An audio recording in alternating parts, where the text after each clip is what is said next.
did say that I had a prom pattern package that was coming out, a newer one that will be kind of old. So a lot of my followers, and when I started YouTube back in 2019, I did start off with having a pattern package, which most of my followers, subscribers, and fellow designers really loved, but I stopped doing it because it was so much work for me, especially during prom season. However, I do have a little help now with getting it done. So I'm going to go back to that because my new pattern package has been like crazy hectic trying to do the PDF, get the sizes to print when you guys order. So it has been a trial and error. So I figured since everybody loved them so much, I would go back to doing it this way. So there were a little pros and cons with this one. However, I hope I can walk you guys through using these patterns because they are one size. They're my average size prom client, right? However, I still use these patterns for people that fall outside of that average range, which means for my girls that are a little smaller or my girls that are a little bit bigger than a medium size. Also, I did try to put notes on these so that way it can help you a little bit more. However, I always try to be available with answering any questions that you guys may have. And something I always said I really was gonna do, I'm gonna actually do it this time, and that's walk you through using each pattern.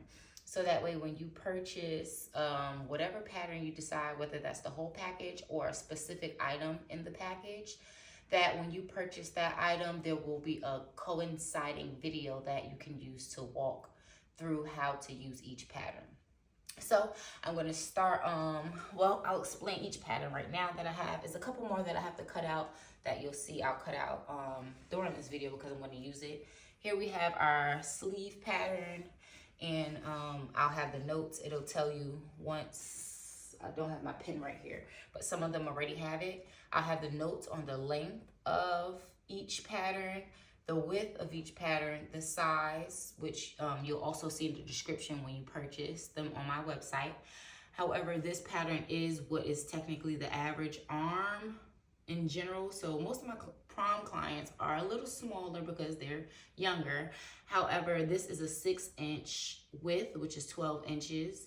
A lot of the patterns are half patterns, so you will cut them on a fold. It will also tell you what to cut on fold and how many of each item you'll need. So this is a sleeve pattern. It is not a full sleeve, it's the half, so you would cut this item on fold. This is 23 inches here. So then we have, this is our basic bodice pattern. This bodice is cut on fold as well. This is just the front, so I still have to cut the back out. And the back just has a higher neckline. Sometimes I generally just use the same as the front and the back, depends on the design.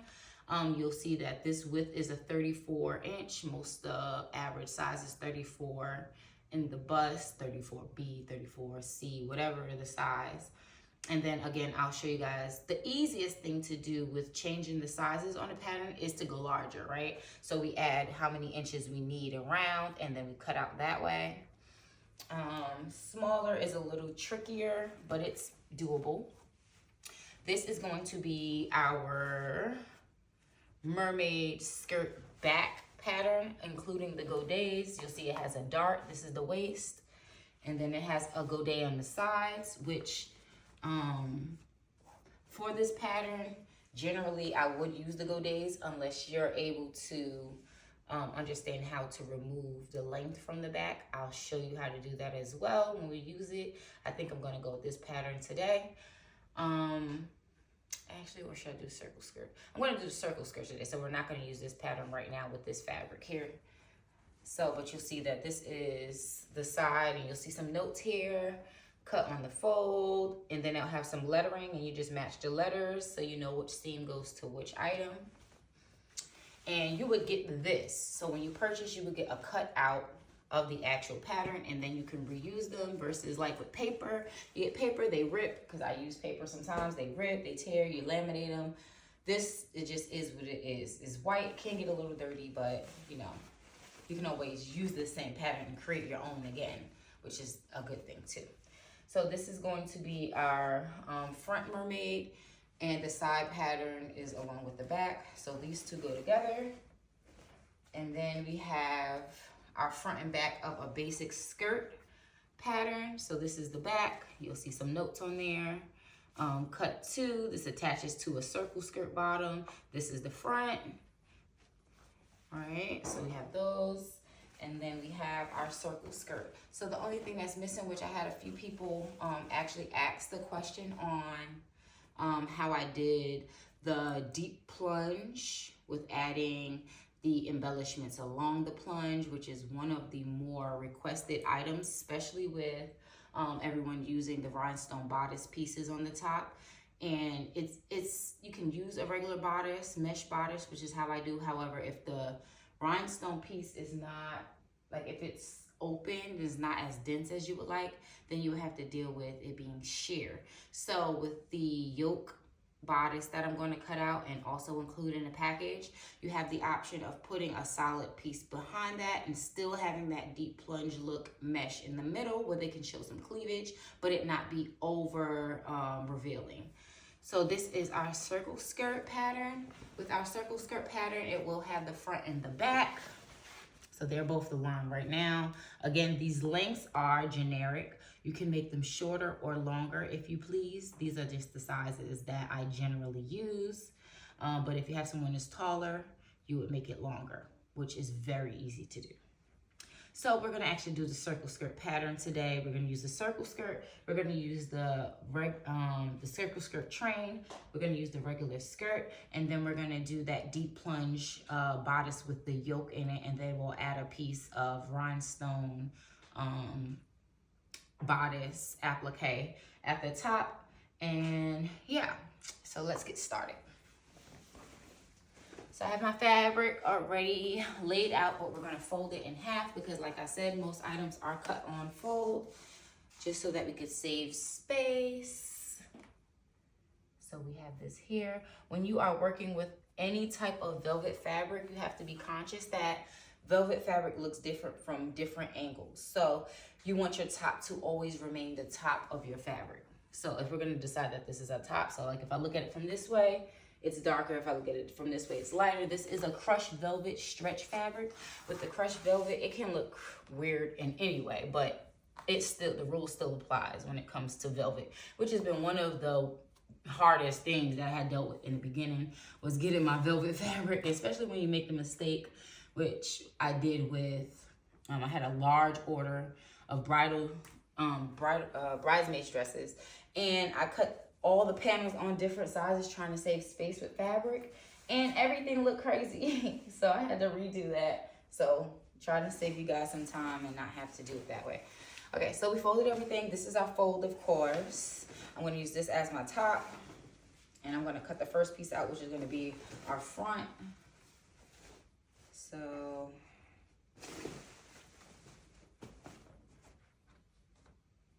So right here, you see it says cut on fold right here. So this is my fold. And this is actually the back. Let me look. Oh no, this is back here. Okay, so we have cut on fold. With these circle skirt patterns, so you see right here, it doesn't reach all the way, so we have to fold it a little bit more. With these circle skirt patterns, how I used to do it, I just used to keep the same length all the way around. You can do that if that's what you prefer. Usually that works if the train is on the shorter side, like if your client doesn't want it very dramatic.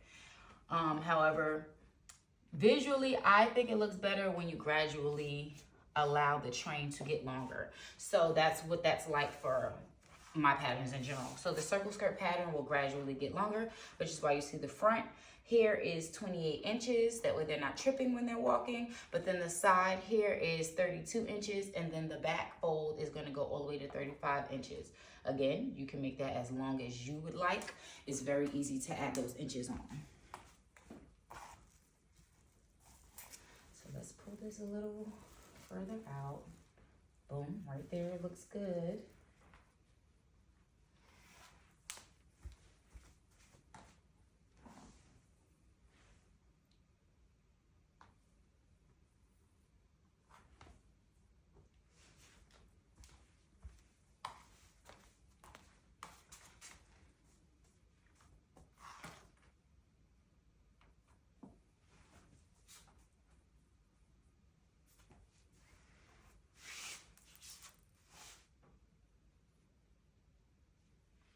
Also, our circumference on the knee is 30 inches.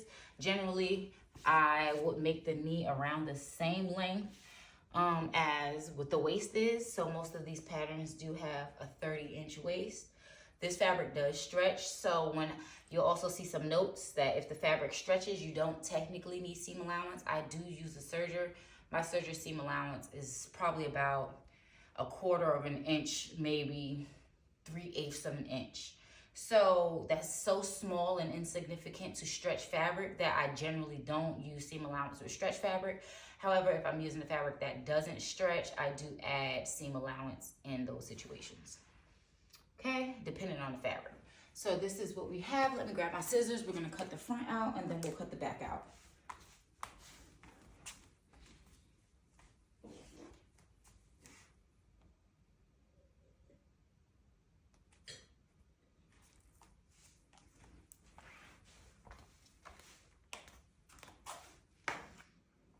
Also, I usually use my electric scissors. I don't really know where they are right now. And if I do find them, probably not charged. So I don't mind using these. These are some fairly new sewing scissors, so they cut really well. So I'm okay with that.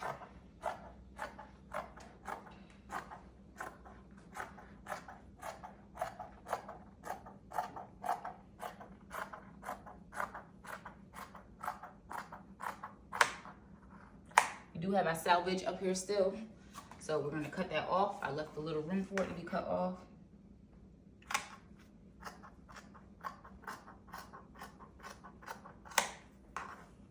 Now I'm going to cut my salvage off.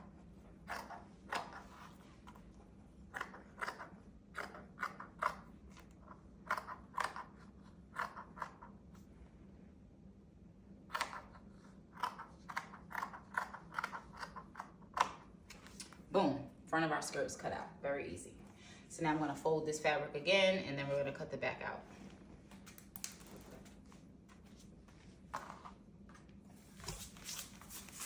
So generally with certain fabrics, like if it wasn't velvet and it was a solid, I would make use of this space right here to cut our back out. But because the top is here, we want to fold it so that the top remains here. We can use that space for the skirt.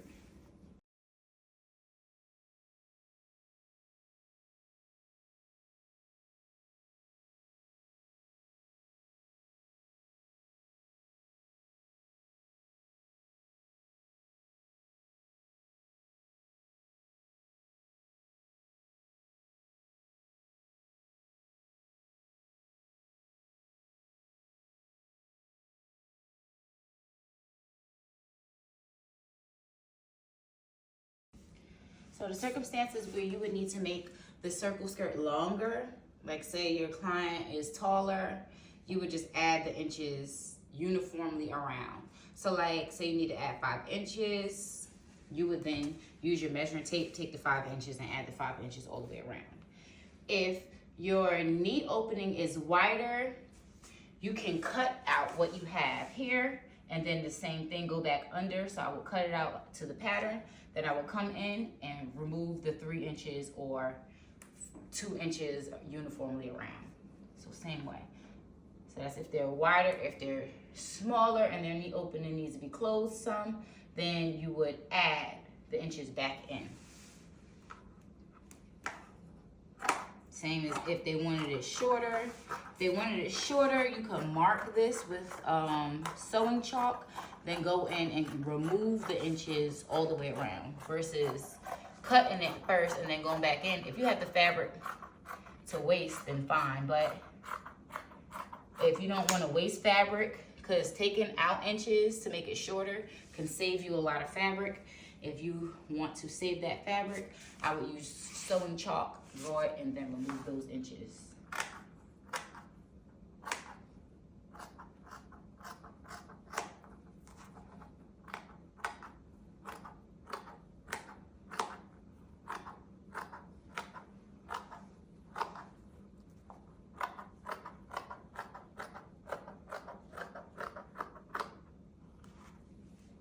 All right, so our back is cut. So we have the front and the back of our train. Now we want to work on the actual dress. So I'm going to unfold this here. And we're going to use this part of the fabric because I like to maximize my fabric as much as possible. And there's so much fabric here. So I'm gonna fold this in half and see if we could fit our skirt in here. So I know that it stops about right here. I can see it. So now we wanna grab our, yep, so the length is perfect. So this is cut on fold. This is still our top. So the top, that means the waist needs to go up here. We wanna use as much fabric as we can. So I'm gonna move this back.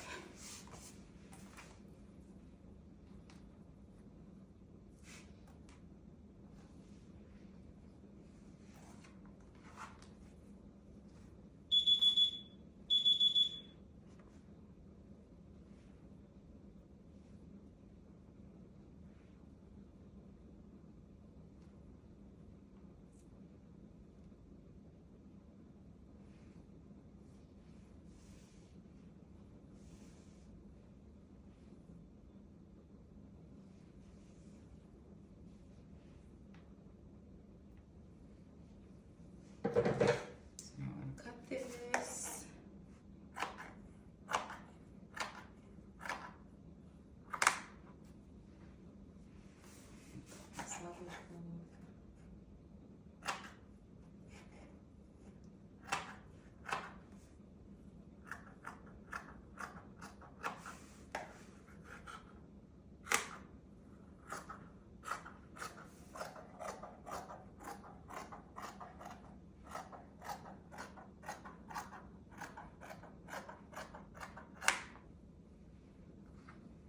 So we got our back skirt cut out.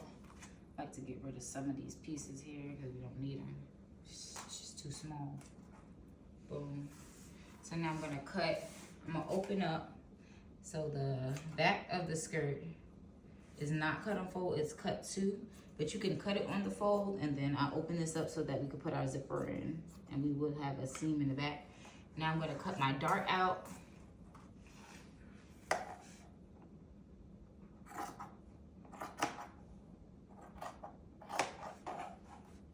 And the dart is 1 inch. And it could have been 1.5, but I left it 1 inch for seam allowance. Because there we do want to have that seam allowance in there. So the back of our skirt is cut out. Boom. So now we're going to cut the front of our skirt out here. So we're going to fold this again.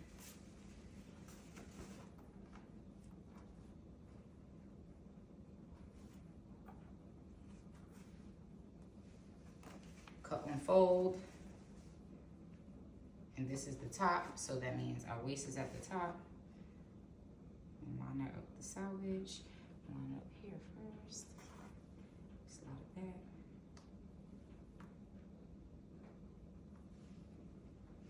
Okay. I'm gonna cut this.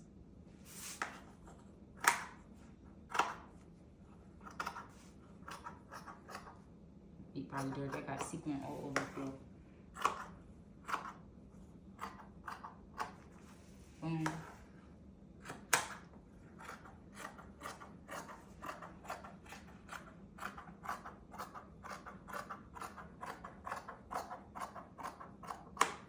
Okay, so the front and the back of our skirt is now cut out. We don't need this, too small. I keep some pieces like this when it comes down to like if the client has like a lace-up situation or straps. I use these type of pieces for straps. Now we want to work on our bodice. So again, the bodice piece will be included.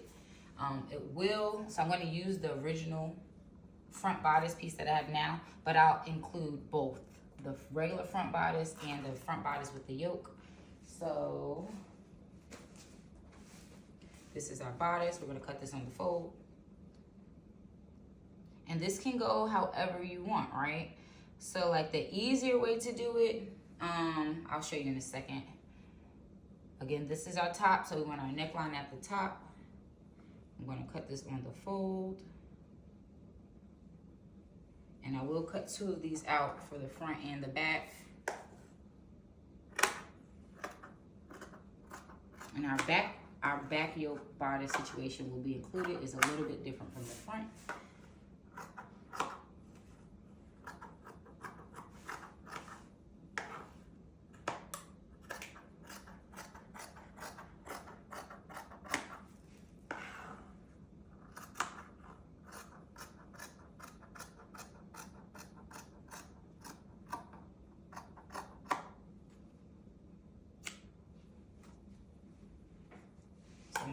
more out for the back. And then I'm going to show you how I'll customize the bodice.